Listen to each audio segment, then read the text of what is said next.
बिस्मिल्लाहिर्रहमानिर्रहीम।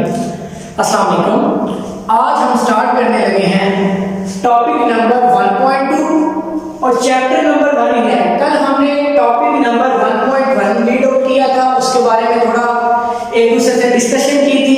उसमें हमारे पास क्या था, यानी इंट्रोडक्शन था। लेकिन आज हम 1.2 यानी फिजिकल क्वांटिटीज को स्टार्ट करने लगे हैं और चैप्टर है physical quantities and it's measurements. अगर देखें तो फिजिकल क्वांटिटीज का मतलब क्या है, कल हमने डिस्कस किया, लेकिन दोबारा बता देता हूं कि फिजिकल क्वांटिटीज होती क्या है। फिजिकल का मतलब होता है तभी और क्वांटिटीज का मतलब होता है मिकदारें। यानी आज हम डिस्कस करने लगे हैं तभी मिकदारों के मुताल्लिक ये क्या होती है। सबसे पहले हम इसकी डेफिनेशन देखते हैं कि इसकी डेफिनेशन क्या है। तो all measurable quantities are called physical quantities. अब देखते हैं कि ऑल का मतलब तो सबको पता है, तमाम। मेजरेबल का मतलब क्या होता है?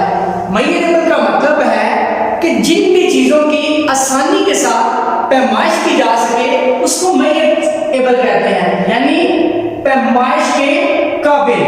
क्वांटिटीज मिकदारें और कॉल्ड फिजिकल क्वांटिटीज। अगर देखें तो इसकी डेफिनेशन हमारे पास बनती है कि all measurable quantities are called physical quantities, यानी तमाम काबिले पैमाइश मिकदारें, काबिले पैमाइश जिनकी आसानी के साथ हम पैमाइश कर सकते हैं। अब इसकी एग्जांपल हमारे पास क्या है? लेंथ, मास, टाइम। अब लेंथ क्या है? लंबाई। किस चीज की लंबाई? अब देखें, मैं चाहता हूं कि मैं इस बोर्ड की पैमाइश करना चाहूं तो मैं कर सकता हूं, क्योंकि ये आसानी से की जा सकती है। या मैं कहता हूं मैं यहां से वहां तक जाना चाहता हूं तो जो डिस्टेंस होगा कवर करूंगा मैं उसकी पैमाइश कर सकता हूं। दूसरी चीज है मैस। मैं अपना मैस कैलकुलेट करना चाहूं कर सकता हूं, किसी और चीज का मैस कैलकुलेट करना चाहूं कर सकता हूं। तीसरी चीज टाइम। अब टाइम का तो आप सबको पता है, कोई भी काम करना हो या कहीं जाना हो तो हम पहले से एस्टिमेट लगाते हैं वहां पे इतना टाइम लगेगा, इतने घंटे लगेंगे।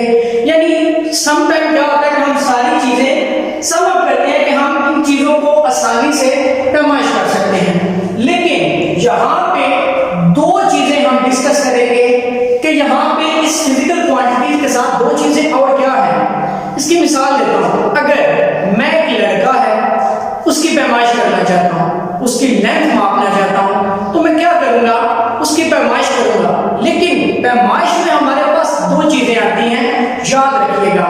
फर्ज करें मैं अपनी पैमाइश करता हूं, मेरी पैमाइश आती है 15, लेकिन 15 के साथ कुछ आएगा। अब क्या आ सकता है? ये तो बात है सोचने वाली। चलो मैं लिख देता हूं सेंटीमीटर लिख सकता हूं, मीटर लिख सकता हूं, फीट लिख देता हूं, कुछ भी लिख सकता हूं। चलिए मैं सेंटीमीटर लिख देता हूं, 15 सेंटीमीटर। अब देखें, हमने बात की है ये दो चीजों पे मैटर करती है कि एक 15 और एक सेंटीमीटर। अब ध्यान से बात सुनिएगा कि ये 15 सेंटीमीटर है क्या। 15 हमारे पास जो होता है ये होती है इसकी न्यूमेरिकल वैल्यू, और जो दूसरी चीज हमारे पास होती है ये होता है इसका यूनिट। यानी फिजिकल क्वांटिटीज बेसिकली दो चीजों पर रिलेट करती हैं, एक होती है उसकी न्यूमेरिकल वैल्यू, एक होता है उसका यूनिट। ये याद रखिएगा। मसलन टाइम को मापते हैं 5 सेकंड। टाइम को अगर देखें तो हम कहते हैं कि टाइम हमारे पास है कितना, 5 सेकंड या 5 मिनट। तो जो 5 होगा ये न्यूमेरिकल और जो सेकंड होगा ये इसका होगा यूनिट हमारे पास। अब एक और चीज, एग्जांपल बड़ी आसान है। आप दुकान पे जाते हैं, आप कहते हैं मैंने बॉटल लेनी है, कोक लेनी है, पेप्सी लेनी है, जो भी लेनी है। आप क्या कहेंगे वहां पे जाके? मुझे एक बॉटल दें। आगे से दुकानदार का एक रिएक्शन आएगा, कौन सी, हाफ लीटर, लीटर या 1.5 लीटर। अब देखें 1.5 जो है आपके पास वो तो है आपकी न्यूमेरिकल वैल्यू, और जो लीटर है वो आपके पास यूनिट है। चीनी लेने जाते हैं, गोश्त लेने जाते हैं, आप क्या कहते हैं? गोश्त लें। आगे से क्वेश्चन आता है कितना, यानी 1 किलो 2 किलो। तो जो 1 या 2 होगा वो उसकी होगी न्यूमेरिकल वैल्यू, और जो किलोग्राम होगा वो उसका होगा यूनिट। तो फिजिकल क्वांटिटीज को डिस्कस करें तो इसके पास हमारे पास सिर्फ दो ही चीजें आती हैं कि जो आसानी से काबिल पैमाइश हो, और दो चीजें हैं इसके अंदर, एक न्यूमेरिकल वैल्यू और एक इसका यूनिट। अब जब फिजिकल क्वांटिटीज को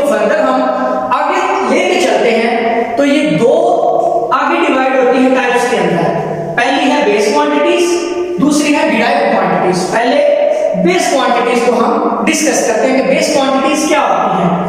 हमारे पास टोटल 7 फिजिकल क्वांटिटीज ऐसी हैं जो बेस क्वांटिटीज है। बेस क्या होती है? आपने देखा होगा कि कोई भी काम हो, कोई भी चीज हो, तो हम कहते हैं कि इसकी बेस अच्छी होनी चाहिए। कोई बच्चा स्टडी करने जाता है या किसी स्कूल में कहता है तो हम कहते हैं कि इसकी बेस अगर अच्छी होगी तो ये आगे अच्छा पढ़ सकेगा।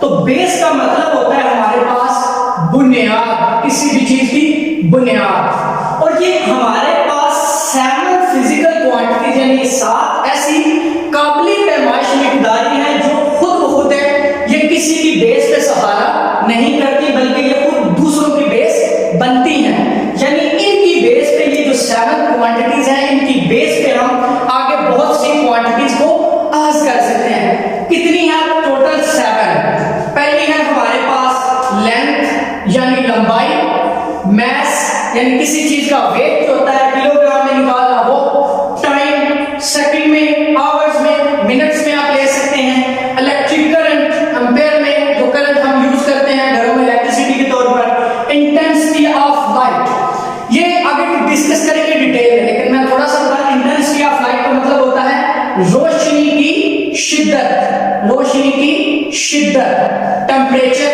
दर्जा हरारत जो हमारा माहौल का भी है, और बुखार हो तो वहां पर भी टेम्परेचर चेक किया जाता है। अमाउंट ऑफ सब्सटेंस, मादे की मिकदार, ये सारी चीजें हम आगे जाके कंप्लीटली तौर पे डिस्कस करेंगे कि क्या चीजें हैं। यानी बेस क्वांटिटीज को अगर देखें तो ये 7 फिजिकल क्वांटिटीज ऐसी हैं जो बेस क्वांटिटीज है। यानी बेस का मतलब है कि ये बुनियाद बनेगी, इनकी बुनियाद पे आगे दूसरी क्वांटिटीज को अहज किया जाएगा। तो ये याद रखना है कि बेस क्वांटिटीज वो क्वांटिटीज होती हैं जिनकी बुनियाद पे दूसरी क्वांटिटीज को अहज किया जाता है, बनाया जाता है। क्योंकि बेस का मतलब ही क्या होता है? बुनियाद। तो किसी चीज की बुनियाद अगर ठीक होगी तो वो आगे जाके सारी चीजें अच्छी हो सकती हैं। जिस तरह हम घर बनाते हैं, सबसे पहले उसकी क्या बनती है? बेस। अगर बेस अच्छी होगी तो आप फर्स्ट फ्लोर बनाएंगे, सेकंड बनाएंगे, थर्ड बनाएंगे। अगर आपकी बेस ठीक नहीं होगी तो आप एक फ्लोर के बाद वो सारी चीजें आपकी खराब हो जाएंगी। अब इसी तरह फिजिकल क्वांटिटीज की जो दूसरी टाइप आती है हमारे पास, वो आती है डिराइव्ड क्वांटिटीज। डिराइव्ड क्वांटिटीज क्या है? यानी मैंने आपको बताया कि फिजिक बेस क्वांटिटीज जिनकी बुनियाद है और इनकी बुनियाद पे आगे अखज की जाती है। तो बेस क्वांटिटीज यहां है और इनकी बेस पे आगे हम डिराइव्ड क्वांटिटीज को अहज करने लगे हैं। उसमें पहली हमारे पास आती है स्पीड, गाड़ी की स्पीड होगी। एक्सेलरेशन, एक्सेलरेशन को भी डिटेल में आगे डिस्कस किया जाएगा कि कैसे एक गाड़ी अपनी रेस्ट की पोजीशन से 0 की स्पीड से 100 की स्पीड पे चली जाती है। उसको एक्सेलरेशन का यानी वेलोसिटी में जो तब्दीली होती है उसको एक्सेलरेशन का नाम दिया जाता है, वेलोसिटी में तब्दीली को। इसी तरह वॉल्यूम, क्या है वॉल्यूम, उसको भी डिस्कस करेंगे। फोर्स, फोर्स यानी कुव्वत होती है जो किसी भी हरकत करते हुए जिस्म को रोक देती है या रोकने की कोशिश करती है, या कोई जिस्म रेस्ट की हालत में है तो उसको हरकत दे देती है। Pressure, force per unit area, detail में करेंगे, लेकिन ये सिर्फ मैं आपको समझा रहा हूं कि ये वो क्वांटिटीज हैं। 5वें नंबर पर प्रेशर है जो बेस क्वांटिटी की बुनियाद पे अहज किया हमने।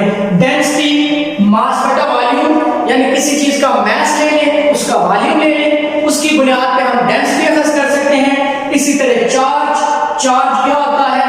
यानी करंट पे भी चार्ज होता है, मैग्नेट पे भी चार्ज होता है। कौन सा होता है? इस चीज को हम इंशाल्लाह अपने टॉपिक नंबर 1.3 में डिस्कस करेंगे और बताएंगे कि कैसे बेस क्वांटिटीज की मदद से हम आगे डिराइव्ड क्वांटिटीज को अहज करते हैं और यूनिट्स के बारे में भी डिस्कस कर सकते हैं।